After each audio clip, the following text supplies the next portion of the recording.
Hello everybody. This is Amazing Alnita with Motivating You Too, and I'm here to do a presentation on goal setting that's guaranteed to get you results. I would like to thank Nicole for this opportunity to present my workshop. I'm going to wait here for a few seconds to see if anybody else joins. Um, yes, yes. This is really exciting, especially since we are halfway through the year. Believe it or not, 6 months from now, we'll be working on, 6 months from now, we will be working on setting new goals.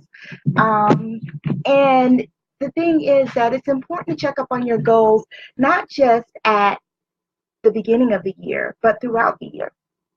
I'm going to give it just a few more seconds. Just to see. I'm really excited about this. Um, and thank you to the people that have joined. Hi, Renee. Thank you so much for being here. Oh my goodness, I'm glad that you took the time out of your busy afternoon to join me. As you jump on, if you will please say hello so I can acknowledge you. Um, yes. Yes. I'm about to get started. I think that we are in full gear and excited. So glad to see the people that have joined us, those that have said hello and those that haven't, but that's okay. Here we go. This is Amazing Alnita, and I would like to thank Nicole for the opportunity to present my workshop on goal setting. I am a strategic personal coach who loves helping people tap into their potential and uncover their talent. I want to help people find the fun and purpose in their life and understand they are not mutually exclusive. I plan to change the world by helping people create lives that fuel their passion and leads to lots of laughter. Now, a lot of times you hear people talking about goals. They talk about money goals, personal goals, and career goals. But how many of you have actually taken the time to dissect what a goal is? As defined by dictionary.com, a goal is the object of a person's ambition or effort, an aim or desired result. Before I go any further, I want to make sure that everybody can hear me well enough. If you, at any point during the presentation, if you have a problem with that, please let me know. Thank you so much. All right. So when people think of a new year, they often get into goal setting mode. Each year starts off with determination to meet these goals, and often less than 30 days later, these goals are relegated to the to-do list of the following year. I would like to say that goals are not just important at the beginning of the year, they are important at the middle of the year and at the end of the year too. Goals are important year-round because they help you to create a meaningful life. They give you something to aim for. They provide a framework. They help you get the things you want, and they give you a purpose. Goals help you set your intentions for the things that you're trying to accomplish. They serve as the building blocks for your life. Not surprisingly, some of the most popular goals have to do with losing weight, not procrastinating, or making more money. At one point or another, we have probably all set a goal for at least one of these. As we move towards them, we may not have been fully aware of it, or if we barely accomplished the goals, or if we crushed them. We may have started working towards a goal only to burn out or to discover that it wasn't exactly what we wanted. While these are all worthwhile ambitions, they are too general to be considered effective goals. If you say, I want to lose weight, if you lose 1 pound, have you successfully accomplished this? If you say stop procrastinating, it doesn't give you a benchmark to say when or how much. And making more money could simply mean bringing in a few extra dollars, or it could be significantly more than that. The problem with these goals is there is no clear way to know what the criteria is that you're using to measure if you have achieved that goal. That could easily lead to burnout or a failure to reach your goal. Well, There is a way to help keep these instances to a minimum. It's called setting SMART goals. Then after that, I would like to add my own twist and show you how to make those SMART goals a little funky.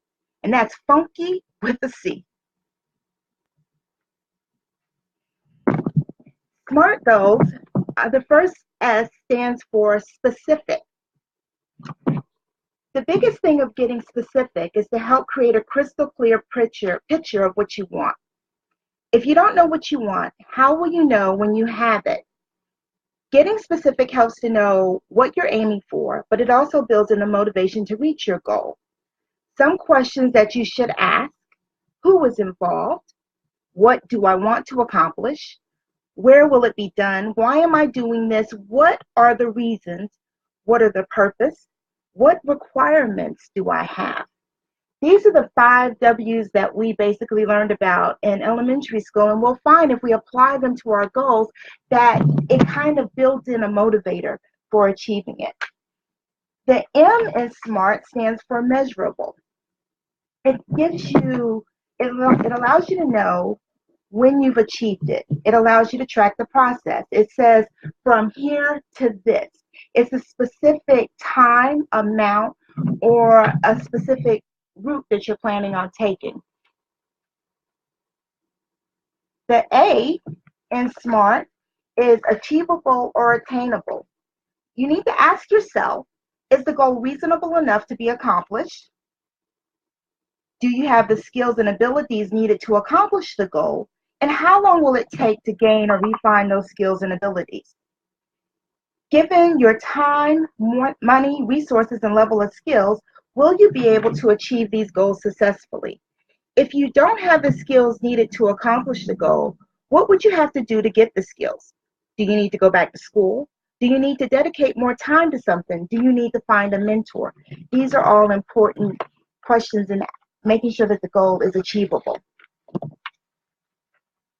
The R in SMART stands for relevant. The biggest thing about being relevant is figuring out if, when you think about achieving this goal, do you feel excited? Does this goal still matter to you? Is this your goal or someone else's goal? A lot of times when we start setting goals, we look at what other people are trying to achieve and we set our goals accordingly. But it doesn't matter if the other person is trying to achieve it if it doesn't mean anything to you. There are a lot of people who set big money goals, but money is not a motivator for them. So if you say, I want to make a lot of money, but making people happy is your thing, you're not going to find yourself wanting to accomplish this goal or motivated to accomplish this goal. The T in SMART stands for timely. What is your scheduled timeline? What is your scheduled begin date? What is your scheduled end date? Having a timeline helps you to ensure that you're on track. It helps you keep up with not just the details, but making sure that you are accomplishing enough to ensure that you hit your goal right on the mark. Now that's SMART, and a lot of people have heard about that part.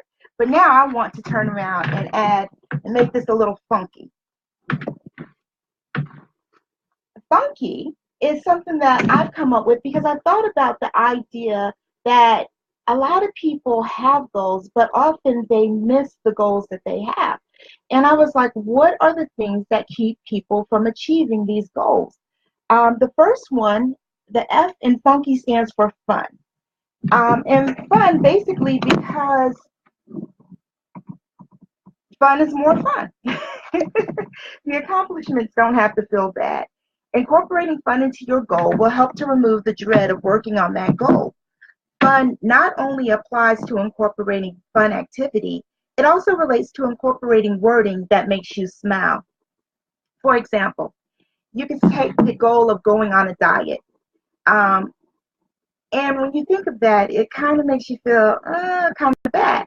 But when you start saying, I want to start following healthier eating habits that will allow me to fit into my dream dress, that kind of is exciting because rather than focusing on what you're going to lose, you're also looking at what you're going to gain, and you're thinking about that in the long term. The U that's involved in funky is U size. Whenever people start thinking about goals, they often think of really big things, and those really big things are called hairy, audacious goals. Those are the goals that maybe they cover the scope of your lifetime. But I would like to say, maybe you might want to reconsider that. Some things that come to mind when people are aiming for these big goals are, I want to be a millionaire by the end of the year, or I want to lose 100 pounds by tomorrow. However, sometimes the energy needed to keep up with that level of goal attainment can be overwhelming. You have to be willing to be uncomfortable when you're pursuing your goal. The thing is, if you set a goal that is too big or too unrealistic, you're not going to keep up the momentum needed to accomplish that goal. A U-size goal says, okay, this is what I'm willing to do in order to accomplish this thing. It may not match the steps of somebody else, but it helps to ensure that you will actually meet the goal because you're going with something that works for you. The N in funky has to do with natural. When you are setting goals, make sure they work well with things that you're more inclined to do, unless your timeline and goal size forces you to be uncomfortable. That's that one thing again. The biggest growth often happens outside of your comfort zone. But the explanation of this whole thing of making it natural is this. If your goal is to exercise more, but you hate the crowd at the gym, then you're going to go to the gym 3 times a week probably isn't going to be the most effective way for you to accomplish your goal. But if you happen to like dancing, you could check into taking dance classes. You could go out dancing or even just crank up your playlist and dance like no one's looking. Remember that sometimes your biggest growth happens outside of that comfort zone. In the past, discomfort has often caused me to quit. I now understand that discomfort is a natural part of the growth process.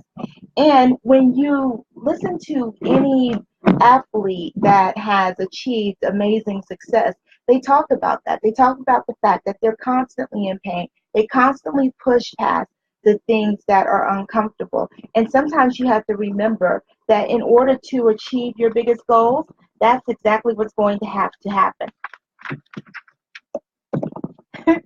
I see. Girl, that's fine. Please concentrate on your drive. But I'm glad that you're enjoying it. Woo, okay. Well, let me know what part you like the most. The C in funky, it stands for, well, there are 3 things. There's a 3-part C. Compelling, consistent, and celebrations. When you are compelled by your goals, you are more likely to be working on them consistently. And when you meet your benchmarks and ultimately accomplish your goals, you get to celebrate. Compelling, this is where your why comes in. It doesn't matter if it makes all of the sense in the world to everybody else. If it doesn't speak to you, it won't help you push past your sticking point.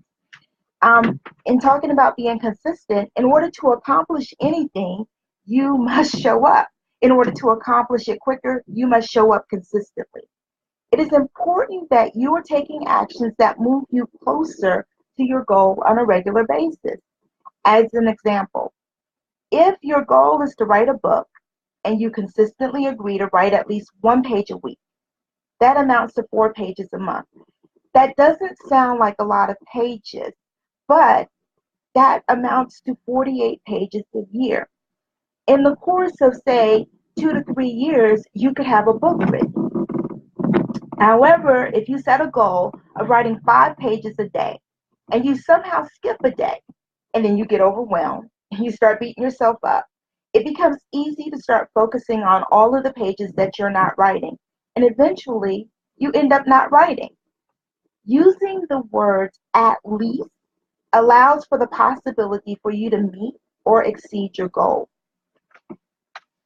And once you have successfully accomplished one of your benchmarks, you need to celebrate it.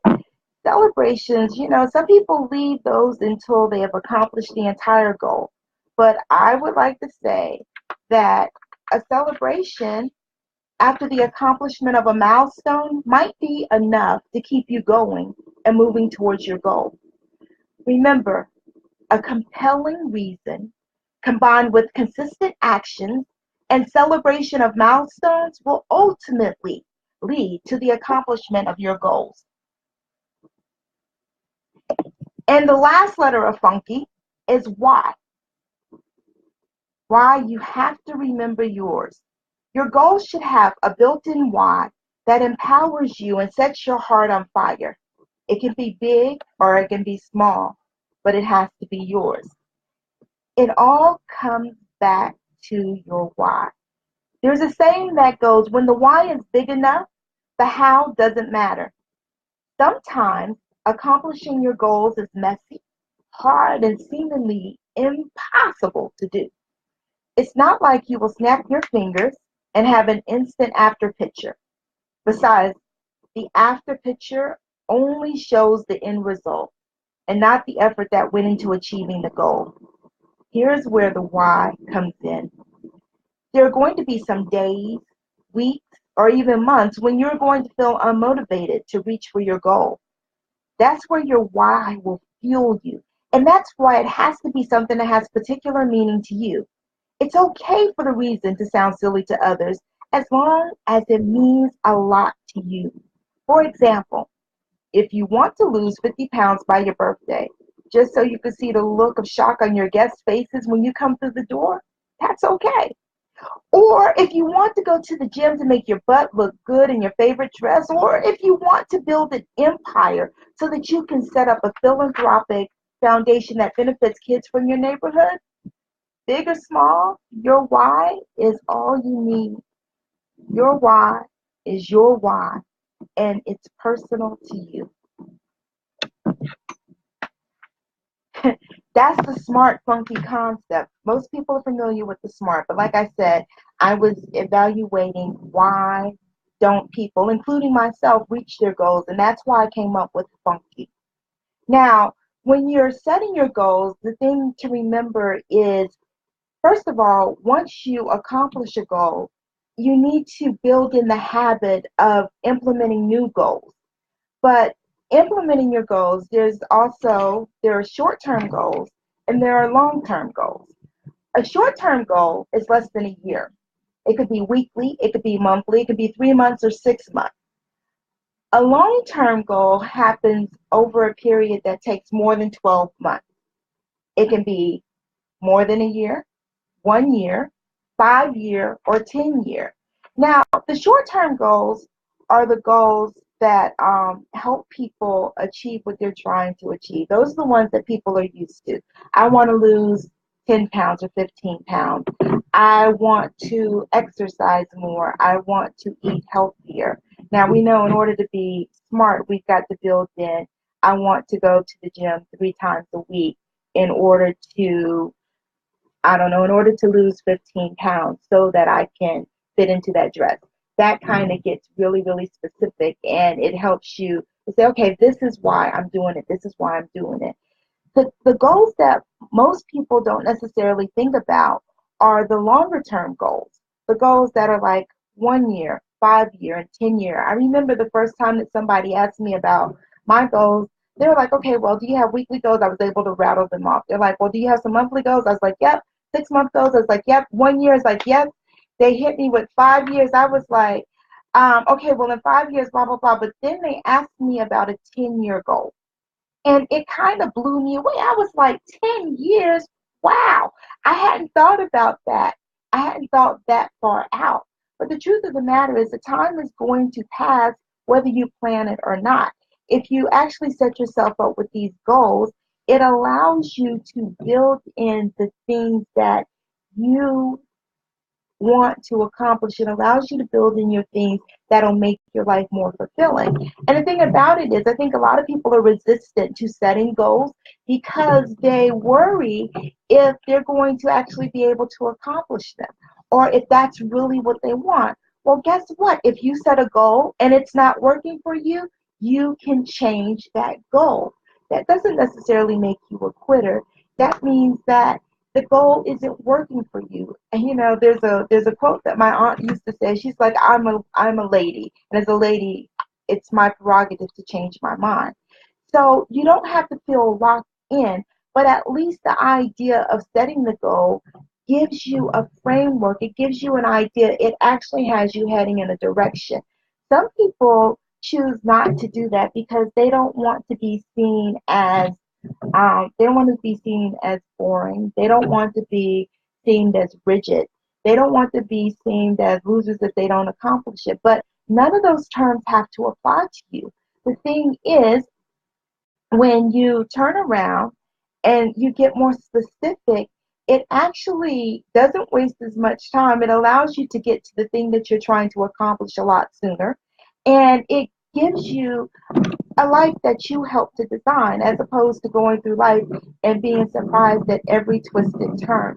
You know, I think I think not having goals often contributes to people being caught in crisis, whether it's an early life crisis, a midlife crisis, or a later life crisis.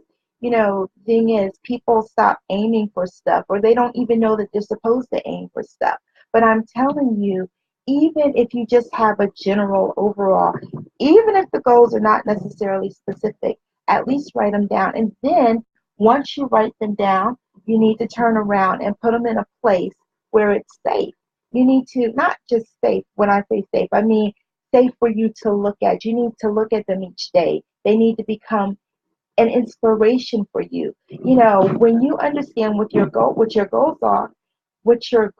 are, it actually gives you a measuring stick, if you will, if you need to be doing something or not doing something. If it's moving you closer to your goal, then yes, that's an activity that you need to kind of keep working toward. If it's something that's taking you away from your goal, then it's something that you need to say, no, this isn't quite working for me. That's the whole thing. But if you don't know where you're going, as the old quote says, any road will get you there. And when you get there, you might discover that you don't exactly like where you've arrived. So I say, use goals to harness the power that you have to decide, that you have to achieve, the power that you have to make your life something that really, really, really works for you. And make sure that it's not just something that you're doing because other people think that you should do it. Make sure that you're incorporating the funky part of it. Like I said, I haven't seen that anywhere else, but that makes it a little more fun.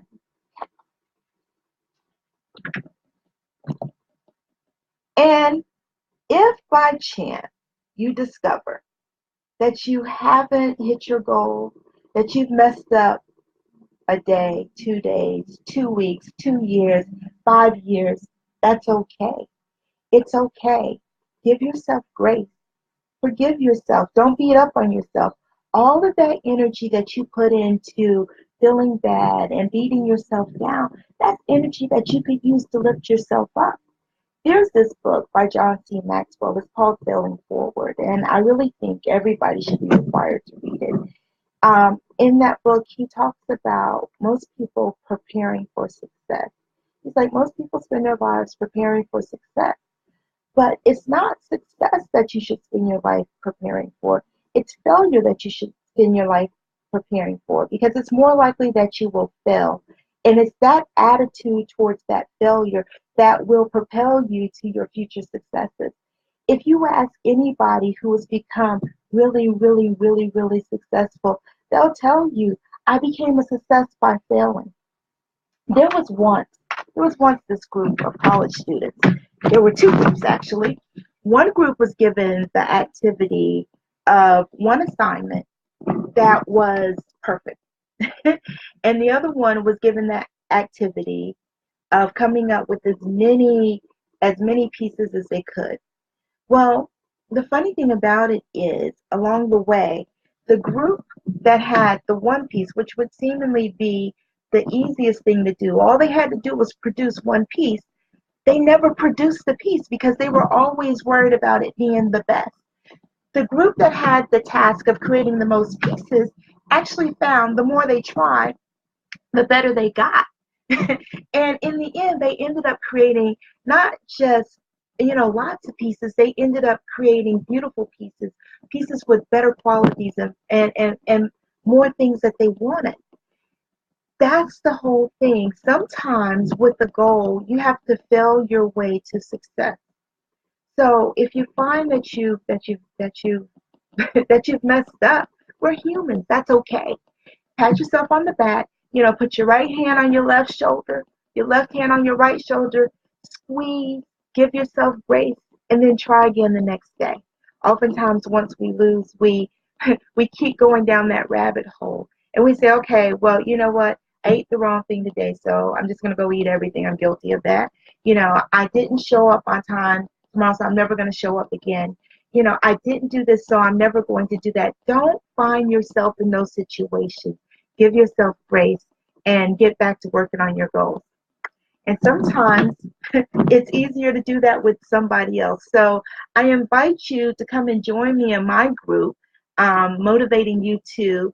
I am very passionate about helping women uncover their purpose and achieve their goals. I will be starting a paid course actually on 7/11, July 11th. It's called Becoming You, and it's 4 weeks to uncovering the life you've always wanted. Some of the bonuses will be an embracing all of you guided meditation, a goal setting worksheet, a release point, 35 ways to incorporate more fun in your life, and group calls.